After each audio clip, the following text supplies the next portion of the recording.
Action! Kano bang nawala? Mahigit 9,000. Nung tayo na naman nandito, never naman ako nawalan eh. Dumating lang yung pinsan mo. Bigla na akong nanakawan. Action! Energy! Action! Vivi, huwag kang mangusga. Sino ba kasi nangangailangan ng malaking pera? Di ba nga nangutang pa sa yung pinsan mo, JC? Eh di ba sa pag-abroad niya yun? Narinig ko ang Kuya Rex mo nung isang gabi. May kausap siya sa phone. Pinag-uusapan nila yung tungkol sa pera. At na kailangan niyang pumawi. At may pagkukunan siya. Eh paano pala kung yung tinutukoy niyang pagkukunan? Eh tayo pala.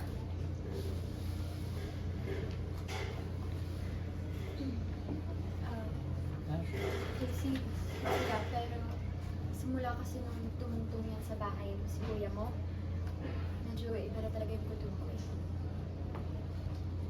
Sure ka ba? Baka mamaya may hindi talaga sinasabi sa'yo yung Kuya Rex mo.